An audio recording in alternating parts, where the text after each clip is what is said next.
Hey! Friday na naman mga kaibigan. So, tara, magluto tayo ng pang Friday na ulam. Magluto tayo ngayon ng munggo. Let's go!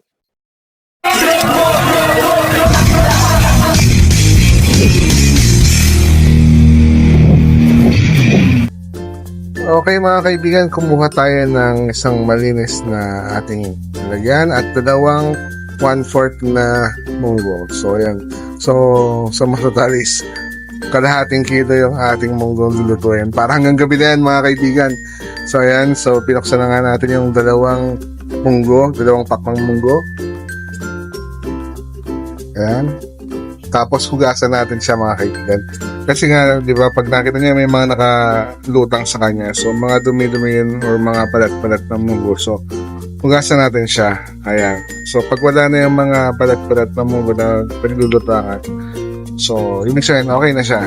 So, ngayon, ayan, siguro mga 2-3 beses yung gawin yun.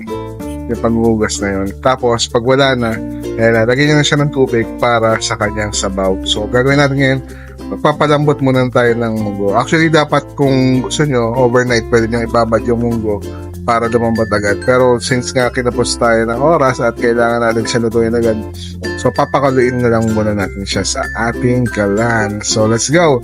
Ayan, so isasalang na natin ang ating munggo at ilalagay natin siya sa high flame at hayaan natin siyang kumulo. Habang tayo naman ay nagpo-food prep naman dito, prepare natin yung ating mga ingredients. Ito yung ating dahon ng ampalaya. So ayan, favorite ko yan sa munggo. At ito ang ating tokwa. So ito ang ating mga ingredients mga kaibigan. So ito, ang tokwa at ang chicharon. Okay. Tapos ang pork natin na kinuts natin at saka yung ating panggisa. Ayan. At saka yung ating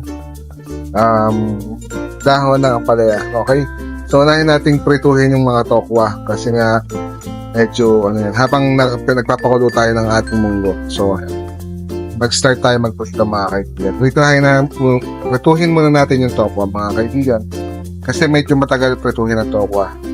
So pag nagpiprito ako ng tokwa, nasa high flame siya para mas mabilis siyang maluto. So kasi ipang sasahog natin siya.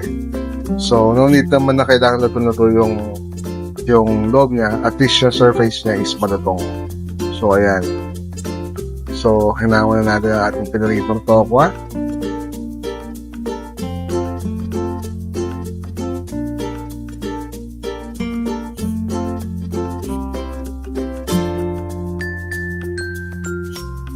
Tapos sunod naman natin yung ating cubes na pork. Ayan. Ayan. Hiniwa natin siya ng pa-cubes. Pinatagtag ko na pala siya dun sa pinagpinag ko dun sa amin dun sa digdahan ng karne. Ayan. So prituhin natin siya. Hindi naman kailangan na paritong-parito. At least masangkot siya natin siya at maluto natin yung kanyang surface mga kaibigan. So ayan. So pagtsagaan lang natin haluin hanggang sa siya ay maluto. Ayan mga kaibigan.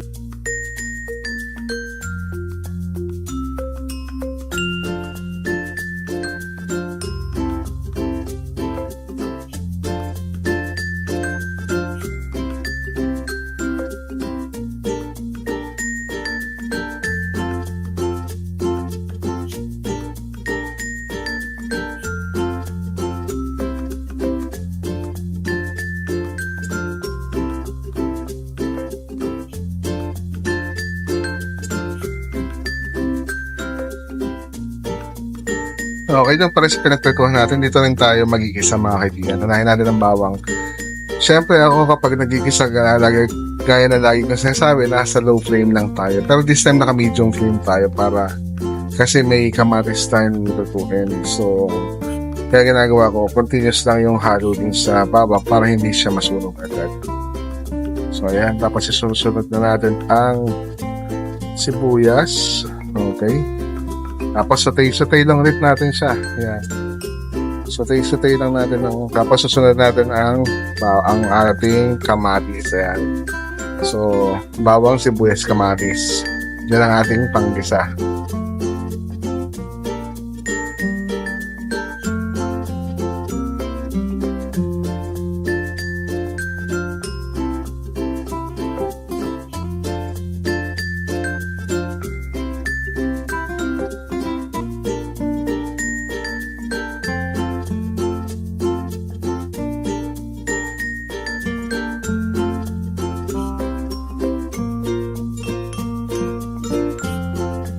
Okay na yung ating panggisa, ating gisado. Tapos ilagay na ulit natin itong ating pinalambot na munggo.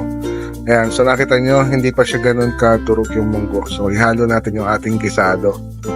Ayan. Tapos naka-high flame na rin tayo niyan. Tayo ulit natin siyang pumutok. Ayan. Tapos lagay na natin yung ating gisado. Ayan, ang ating panggisa. Ihalo na natin sa munggo para magkaroon na ng lasa ang ating munggo, mga kaibigan. Tapos sunod natin ihalo ang pork. Ayan. So matatandaan niya, hindi naman natin tinuruhan yung pork natin. So dito natin siya papalambutin kasabay ng munggo para yung kanyang ang lasa ay sumama sa munggo. Tapos nagdagdag tayo ng tubig. Kaya, tapos takpan natin. Hayaan natin siya kumulo at lumambot ang ating munggo at ang ating karne. Ayan, nabupulol-pulol pa ako, mga kaibigan. Tapos haluhaluin natin siya kasi yung munggo is dumidikit sa ilalim para hindi masunog yung munggo. Kailangan natin siyang halu-haluin. Total, kailangan naman natin turog yung munggo. So, kailangan halu-haluin natin. Ayan. Tapos, ang ating Ajinomoto seasoning. Ayan. Palagi natin yung ginagamit. Ayan. Para sa umami flavor. Ayan. Tapos, halu-haluin ulit natin siya, mga kaibigan. Halu-haluin hanggang sa madurog yung munggo at lumambot yung karne.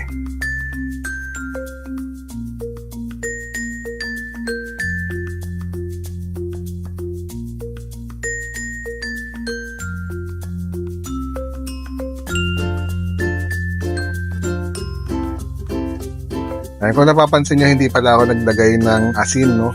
Kasi nga, lalagyan natin ng chicharon. So, ang chicharon ay maalat na.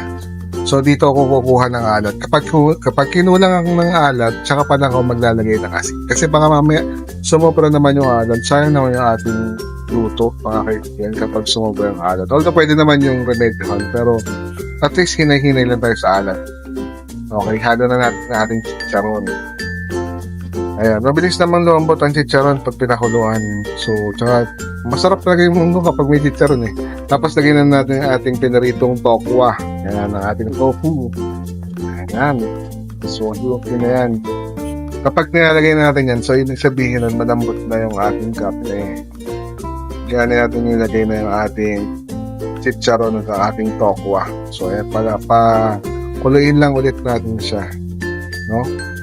Yan, biyernes na biyernes ang vibes natin, Friday na Friday. Bakit nga pa kapag Friday kailangan munggo, or bakit nga ba masarap pagluto ng munggo kapag Friday? Ayan, kung nakita nyo, naglagay na tayo ng asin kasi kulang yung alat. So, hinabulan ko ng asin, tapos hinabulan ko rin ng konting patis para sa additional flavorings, mga kaibigan. Kasi hindi ako gumagamit ng tinapa.